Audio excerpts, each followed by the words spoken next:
ঝালকাঠির রাজাপুরে জমিজমা সংক্রান্ত বিরোধের জেরে রাজাপুর সদর ইউনিয়নের ২ নং ওয়ার্ডের সাবেক ইউপি সদস্য মোহাম্মদ নুরুল ইসলাম খলিফাকে মিথ্যা মামলায় ফাঁসানোর অভিযোগে প্রতিবাদ ও মুক্তির দাবিতে মানববন্ধন ও বিক্ষোভ মিছিল অনুষ্ঠিত হয়েছে। বৃহস্পতিবার সকালে রাজাপুর প্রেস ক্লাবের সামনে এলাকাবাসীর উদ্যোগে এ মানববন্ধন ও বিক্ষোভ মিছিল অনুষ্ঠিত হয়। এতে বিভিন্ন শ্রেণী পেশার মানুষ অংশ নেন। মানববন্ধনে বক্তারা বলেন, নুরুল ইসলাম খলিফা একজন সৎ, নির্ভীক ও জনপ্রিয় স্থানীয় নেতা। রাজনৈতিক ও ব্যক্তিগত শত্রুতার কারণে তাকে পরিকল্পিতভাবে হয়রানি করা হচ্ছে। তারা অভিযোগ করেন, জমি জমা সংক্রান্ত পূর্ব বিরোধের জেরে মিথ্যা মামলা দিয়ে একজন নিরপরাধ মানুষকে সামাজিকভাবে হেয় করার চেষ্টা করা হচ্ছে।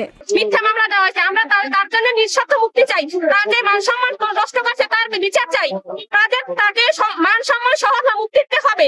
মাগরিবের সময় কিন্তু পুলিশ ইনভেস্টিগেশন না করিয়া, পুলিশ কেমনে আরেক থানা থেকে ওই তদন্ত না করে কেমনে আসামি ধরে নিয়ে ওই আওয়ামী লীগ আমলে যেরকমই চলছে এখন যদি ওই রকমই চলে তাহলে আমাদের আন্দোলনের সুফল আমরা কোথেকে পেলাম?